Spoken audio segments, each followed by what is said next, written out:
Sur YouTube, on peut aller faire son mail, on peut aller sur Google, je pense qu'on est au-delà de ça maintenant. Donc la première différenciation qu'on a, c'est tout d'abord le design. On a un design qui est complètement différent de ce qu'on peut trouver sur l'ensemble des tablettes du marché. L'idée vient de l'ergonomie de prise en main qu'on a avec un magazine. On a déporté le centre de gravité, comme on le fait avec un magazine replié, pour avoir une sensation de légèreté et une meilleure prise en main quand on va être en vertical, quand on va lire un magazine ou quand on va surfer sur le web. Et puis même en horizontal, en calant ses doigts, on a une meilleure prise en main pour écrire, pour visualiser du contenu web. Ça, c'est la première chose. Deuxième chose,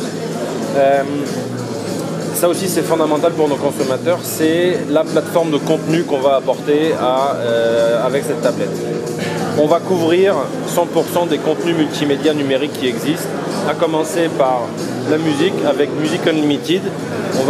On va disposer d'un catalogue de plus de 10 millions de titres en streaming.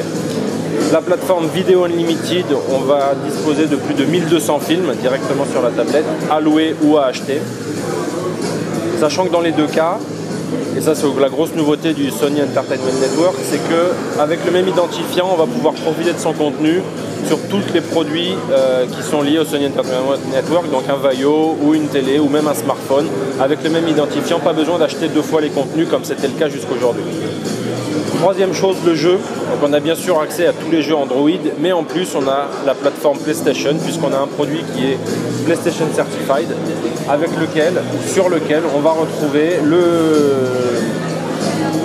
les manettes PlayStation et sur lequel on va retrouver des jeux PlayStation, donc des jeux de PS1 qui ont été développés sous Android. Avec aussi la possibilité, comme c'est un usage qui va être pour toute la famille, la possibilité de régler complètement, de paramétrer les manettes pour les enfants, les parents, les grands doigts, les grosses mains. Voilà, c'est complètement paramétrable pour encore une fois offrir la meilleure ergonomie. Dernier contenu, le livre. On aura au printemps 2012 le Reader Store qui va être adapté à la France, sur lequel on va pouvoir acheter des livres, comme on a aujourd'hui sur nos liseuses électroniques, mais aussi des livres en couleur, des magazines, des BD. Pour l'instant, on fait appel à des partenaires, comme par exemple Zigno sur le magazine, sur lequel on va pouvoir retrouver, on a jusqu'à 250 ou 300 magazines français qui sont disponibles via ce service. Troisième point, et c'est probablement le point le plus important, puisqu'on place cette tablette vraiment au centre du salon, c'est vraiment pour un usage domestique, c'est ce que les gens veulent, et au centre de l'écosystème de produits qu'on peut avoir chez soi. C'est vraiment un produit de convergence, avec notamment deux choses principales. C'est d'une part la télécommande. On va pouvoir piloter tous les produits qu'on a chez soi, donc sa télé ou sa chaîne stéréo, comme on le ferait avec la télécommande de base. Donc, ce qui va nous permettre de mettre au placard toutes les télécommandes qu'on a chez soi et de n'utiliser que la tablette. C'est complètement agnostique, ça ne marche pas que avec du Sony puisqu'on se parle de port infrarouge. La reconnaissance des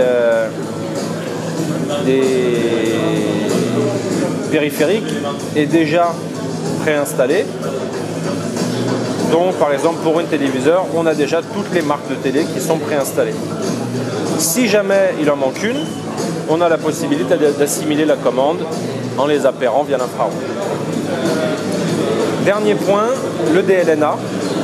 On a d'une part la possibilité d'aller chercher du contenu dans un serveur, donc typiquement un ordinateur ou un smartphone, l'endroit où on a nos contenus. Par exemple, dans mon smartphone, j'ai toutes mes musiques, mes photos et mes vidéos. Je vais pouvoir aller les chercher directement avec la tablette et les visualiser directement sur la tablette. Le deuxième point, toujours via le DLNA, c'est la possibilité de partager du contenu.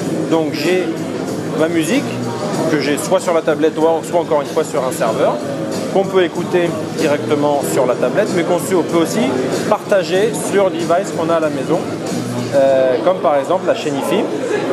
Donc la chaîne IFI, d'abord il va falloir l'allumer.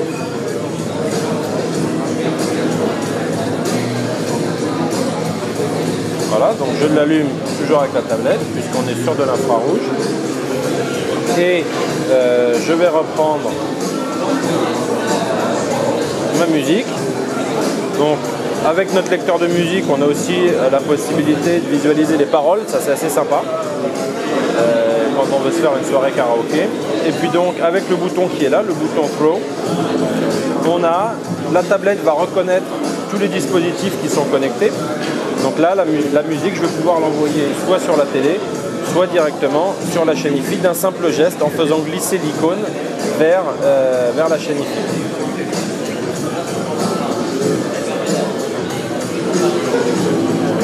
Vu que je viens d'allumer, elle l'a pas reconnu évidemment. Tant qu'elle cherche, je sais pas si ça y est. Je vais pouvoir, donc, en faisant glisser vers la chaîne IFI, lire le contenu sur la chaîne IFI. Et là encore, on va pouvoir piloter le son directement sur la tablette. Même chose si je prends une photo par exemple, j'ai ma galerie sur une photo, j'ai ma galerie de photos, toujours le même bouton du throw, la tablette encore une fois va reconnaître les mêmes dispositifs qui sont connectés, je fais glisser vers le téléviseur et la photo va apparaître sur le téléviseur. Et à partir de la tablette, je vais aussi pouvoir continuer à piloter mon slideshow que j'avais déjà. Et ça marche aussi, bien sûr, avec de la vidéo quand on a du contenu vidéo. Et ce principe-là, ça marche avec tous les téléviseurs? Ça marche avec tous les téléviseurs qui sont connectés, donc via le DLNA. Via le DLNA. Voilà, donc pas que Sony, encore une fois, hein, la plupart des téléviseurs vendus aujourd'hui sont DLNA. Encore une fois, Wi-Fi ou stream réseau. Exactement, du moment qu'ils sont connectés. Voilà pour les 3 points de différenciation, design, contenu et connectivité. Super.